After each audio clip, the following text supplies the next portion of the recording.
En este vídeo vamos a ver cómo crear un gráfico de sectores o circular y también de barras utilizando la hoja de cálculo de Google. Para ello es necesario que dispongamos de una cuenta de correo electrónico de Google y situándonos en la ventana del buscador de Google nos aparece un icono con unos puntitos. Haciendo clic sobre él podemos acceder al servicio Drive, que es el servicio de almacenamiento en la nube que ofrece en Google a todos sus usuarios. Bueno, pues al hacer clic sobre dicho icono accedemos al espacio de almacenamiento virtual. Como vemos, disponemos de 15 GB de almacenamiento y haciendo clic con el botón derecho pues podemos crear carpetas, podemos subir archivos y también tenemos disponible una serie de herramientas de producción que Google pone a disposición de sus usuarios. Estas herramientas también las tenemos disponibles haciendo clic en el botón nuevo. Documento de texto, que es un procesador de texto, hoja de cálculo, presentaciones, formularios, etcétera. Bueno, pues en este caso vamos a hacer clic en hoja de cálculo. Es destacable que todas estas herramientas son herramientas que nosotros podemos compartir con otros usuarios de tal manera que facilita la producción colaborativa. Bueno, pues esto es una hoja de cálculo. Es un documento en forma de tabla donde en cada celda pues podemos escribir texto, un número o una fórmula que permita relacionar diferentes celdas. Para abreviar voy a copiar el conjunto de datos. Se trata de un ejemplo muy sencillo de unos presupuestos de gastos mensuales que contempla pues tres categorías o tres tipos de gastos diferentes. Alimentación por un importe de 400 euros, suministros 300 y vivienda 500. Para obtener la gráfica de sectores correspondiente a este conjunto de datos, seleccionamos las celdas que incluyen los datos, hacemos clic en insertar y posteriormente en gráfico. Sin haberle indicado el tipo de gráfico, ya nos ha representado el gráfico circular, que es el primer gráfico que el programa sugiere en función de la estructura de datos que tiene el conjunto de datos. En la parte derecha nos aparece la columna de edición de gráficos, que contiene dos pestañas, la de configuración y la de personalizar. Tenemos seleccionada la de configuración y en tipo de gráfico, haciendo clic en este combo, podemos cambiar pues el tipo de gráfico.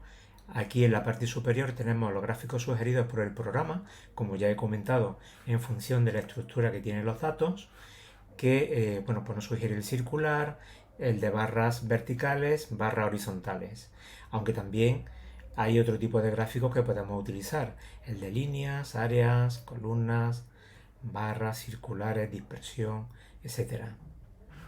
Debajo tenemos intervalo de datos que nos muestra el rango donde se encuentra nuestro conjunto de datos. En este caso viene determinado por la celda A1, que es la esquina superior izquierda. Para volver otra vez a la columna de edición, hacemos clic en el gráfico y en los tres puntitos, editar gráfico, y aquí vemos como la esquina superior izquierda sería el extremo inferior del rango y el extremo superior del rango viene dado por la esquina inferior derecha, que es la celda B4. Si nos fijamos en el gráfico, vemos que está compuesto por tres sectores circulares, correspondientes a las tres categorías del conjunto de datos: vivienda, alimentación y suministros. Los nombres de las categorías aparecen en forma de leyenda, en forma de etiqueta, al lado de cada uno de los sectores. Debajo de la etiqueta aparece un porcentaje que hace referencia a la proporción que representa cada uno de estos valores respecto del total. Si nos fijamos en alimentación, que son 400 euros, 400 es la tercera parte de 1200, que es la suma de estos tres valores. La amplitud o el área de cada uno de estos sectores circulares se encuentran en la misma proporción que la indicada debajo de la etiqueta. Es decir, por ejemplo, el sector circular correspondiente a la vivienda le corresponde un área que es el 41,7% del total del círculo. En la parte derecha vemos que en valor está considerando el rango desde B1 hasta B4 para construir las proporciones de estos sectores circulares y la columna A como etiquetas. Tenemos seleccionado que utilice la columna A como etiquetas y la fila 1 como encabezados. Si hacemos clic en la pestaña personalizar, nos aparecen diferentes apartados: el estilo de gráfico, algunos parámetros que podemos modificar en el gráfico circular, etcétera. Bueno, vamos a ir viendo cada uno de ellos. En estilo de gráfico, aquí es donde nosotros, por ejemplo, podemos proporcionar un efecto 3D a este gráfico circular. Si nos vamos a gráfico circular, pues también podemos crear un hueco dentro del círculo de tal manera que convertimos este gráfico circular en una corona circular.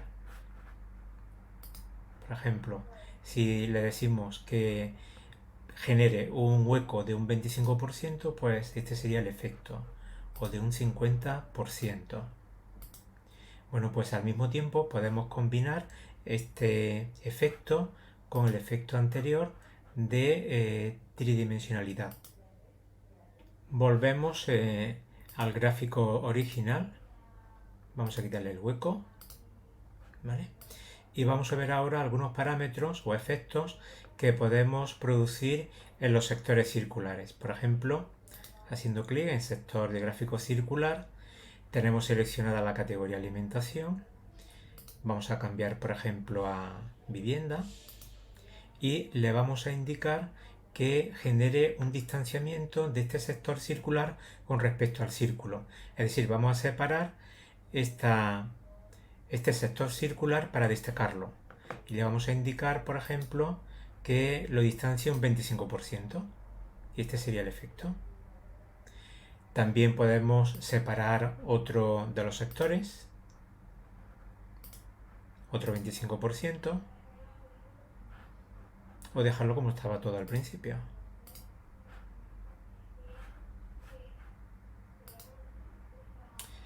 Vivienda y lo dejamos igual.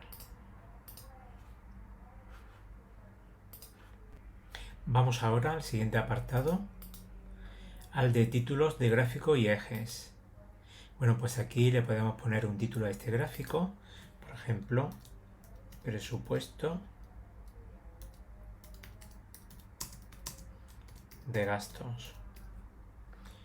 Y bueno, pues podemos indicarle dónde queremos colocar el tipo de justificación que queremos aplicar a este texto. Si lo queremos a la izquierda, en el centro o a la derecha, lo vamos a colocar en el centro.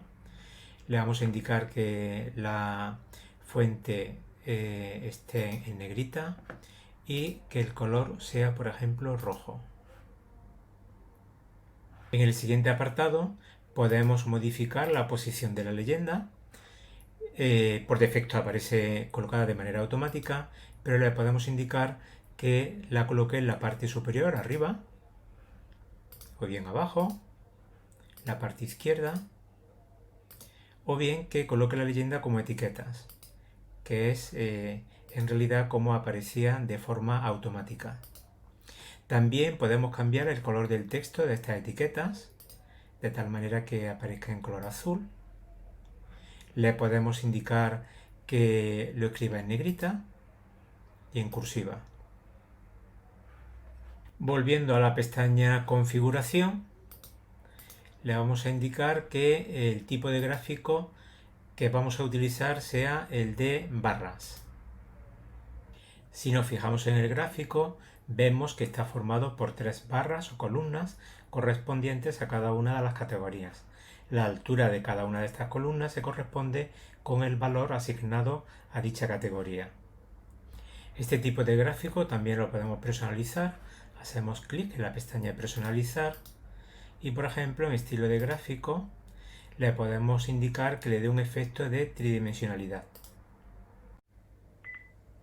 Para finalizar, hacemos clic en el gráfico, Aparecen los tres puntitos y vemos que podemos descargar el gráfico en diferentes formatos, en formato PNG, como documento PDF o como gráfico vectorial. También permite publicar el gráfico, de tal manera que cuando yo le doy al botón publicar, me pregunta si estoy seguro de que quiero publicar este gráfico, le doy a aceptar y me genera un enlace. Si hago control C,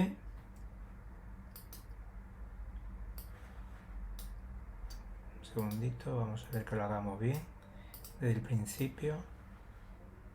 Ahí va. Control C. Voy a copiarlo en una ventana nueva, en una pestaña. Control V, para que veamos el efecto, cómo quedaría. ¿Vale? O también le podemos decir que queremos insertarlo y que nos genere el código correspondiente para la inserción, para poderlo publicar dentro de una pequeña ventana en un blog, por ejemplo. Tan solo nos quedaría ponerle un título a este archivo, aquí en la parte superior, donde pone hoja de cálculo sin título, pues podemos poner gastos prueba. Y bueno, no hace falta que guardemos porque se guarda de forma automática. De tal manera que cuando cerramos el archivo, la pestaña, y nos vamos a Drive, al espacio virtual de almacenamiento, vemos como ya tenemos aquí el archivo que hemos creado.